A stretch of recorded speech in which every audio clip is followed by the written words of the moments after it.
आज लोग पहले से ज़्यादा एजुकेटेड हैं, टेक्नोलॉजी भी है, कम्युनिकेशन के हज़ारों तरीके हैं, फिर भी शादीशुदा लोगों का गुजारा बहुत ही मुश्किल होता जा रहा है।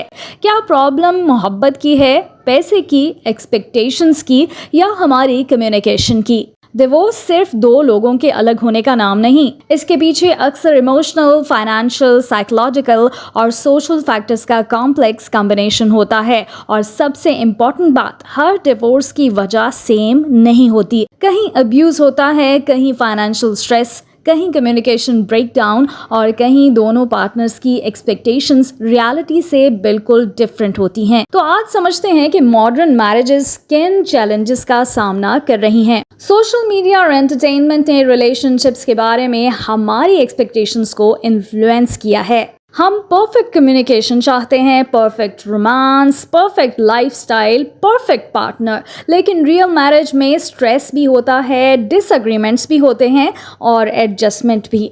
जब एक्सपेक्टेशंस रियलिटी से बहुत दूर हो जाएं, डिसअपॉइंटमेंट बढ़ सकती है। दो लोग एक ही घर में रह सकते हैं लेकिन इमोशनली डिस्कनेक्टेड हो सकते हैं। प्रॉब्लम डिस्कस नहीं होती, फीलिंग्स क्लियरली एक्सप्रेस नहीं होती और यही प्रॉब्लम्स एक्यूमुलेट होती रहती हैं। फिर एक दिन एक छोटी सी बात सालों की फ्रस्ट्रेशन को सरफेस पर ले आती है। हेल्दी मैरिजेस में सिर्फ कम्युनिकेशन नहीं, हेल्दी कम्युनिकेशन जरूरी है। पैसा शादीशुदा जिंदगी का एक इम्पॉर्टेंट स्ट्रेस फैक्टर हो सकता है। इनकम कम हो, एक्सपेंसेस बढ़ जाएं, डेब्ट हो या फाइनेंशियल रिस्पॉन्सिबिलिटीज पर दोनों पार्टनर्स की एक्सपेक्टेशंस डिफरेंट हो तो टेंशन रिलेशनशिप में भी एंटर कर सकती है। पाकिस्तान में भी फाइनेंशियल इंस्टेबिलिटी को कराची में 2023 में खुला या डिवोर्स केसेस के साइटेड रीजंस में हाईलाइट किया गया था। 14,973 खवातीन के केसेस का फिगर एक 2024 यूनिवर्सिटी ऑफ कराची डिस्कशन में रिपोर्ट हुआ।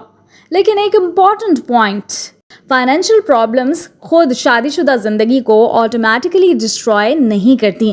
फाइनेंशियल स्ट्रेस को हैंडल करने का तरीका भी मैटर करता है। मैरिज दो इंडिविजुअल्स का रिलेशनशिप है, लेकिन साउथ एशियन सोसाइटीज में कभी कभी एक्सटेंडेड फैमिली भी रिलेशनशिप के डिसीजंस में बहुत इन्वॉल्व हो जाती है। हर डिसएग्रीमेंट में पेरेंट्स, सिबलिंग्स या रिलेटिव्स इन्वॉल्व होना प्राइवेसी को रिड्यूस कर सकता है और कॉन्फ्लिक्ट को इंक्रीज कर सकता है। पाकिस्तान में फैमिली इंटरफेरेंस को भी मैरिज ब्रेकडाउन के फैक्टर्स में हाईलाइट किया गया है। फैमिली सपोर्ट वैल्यूएबल है, लेकिन हेल्दी बाउंड्रीज भी जरूरी हैं। शादीशुदा जिंदगी में डिसएग्रीमेंट नॉर्मल है, लेकिन insult, humiliation, constant criticism, publicly embarrass करना ये रिलेशनशिप्स को इमोशनली डैमेज कर सकता है। आप किसी से डिसएग्री कर सकते हैं, लेकिन उसकी डिग्निटी मेंटेन करना जरूरी है। मोहब्बत के साथ साथ रिस्पेक्ट भी चाहिए। यहाँ एक एक्सट्रीमली इम्पॉर्टेंट पॉइंट है, हर शादी को सिर्फ कम्युनिकेशन इम्प्रूव करो कहकर सेव नहीं किया जा सकता। Domestic violence, severe abuse, question या सीरियस हार्म को नॉर्मल रिलेशनशिप कॉन्फ्लिक्ट समझना गलत है। यूएन के मुताबिक दुनिया भर में नियरली 1 से 3 खवातीन ने अपनी लाइफ टाइम में फिजिकल या सेक्सुअल वायलेंस एक्सपीरियंस की है। ऐसे केसेस में सेफ्टी और अप्रोप्रिएट प्रोफेशनल लीगल सपोर्ट को प्रायोरिटी देनी चाहिए। मैरिज में सबसे डेंजरस माइंडसेट कभी कभी ये होता है, मुझे क्या मिलेगा, इंस्टेड ऑफ हम इस प्रॉब्लम को कैसे सॉल्व करेंगे। शादी एक पार्टनरशिप है। अगर हर प्रॉब्लम में दोनों एक दूसरे के अगेंस्ट खड़े हो जाएं, तो रिलेशनशिप एक टीम नहीं रहता। हेल्दी मैरिज में क्वेश्चन होता है, हम दोनों मिलकर इस सिचुएशन को कैसे बेटर कर सकते हैं। लेकिन डिवोर्स को सिर्फ एक नेगेटिव सोशल ट्रेंड के तौर पर देखना भी सही नहीं। कुछ मैरिजेस जेन्युइनली अनहेल्दी या अनसेफ होती हैं। अगर रिलेशनशिप में अब्यूज, सीरियस हार्म या परसिस्टेंट क्रुएल्टी हो तो सेपरेशन कभी कभी प्रोटेक्शन और वेल बीइंग का नेसेसरी स्टेप हो सकता है। इसलिए ऑब्जेक्टिव ये नहीं होना चाहिए कि हर मैरिज को किसी भी कॉस्ट पर मेंटेन किया जाए। ऑब्जेक्टिव होना चाहिए हेल्दी, रिस्पेक्टफुल और सेफ मैरिजेस को प्रमोट करना। तो क्या डिवोर्स बढ़ने की सिर्फ एक वजह है?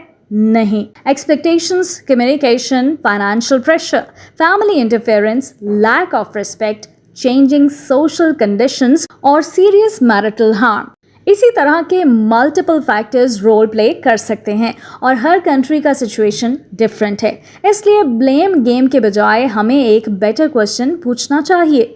हम यंग पीपल को हेल्दी मैरिज के लिए क्या सिखाते हैं?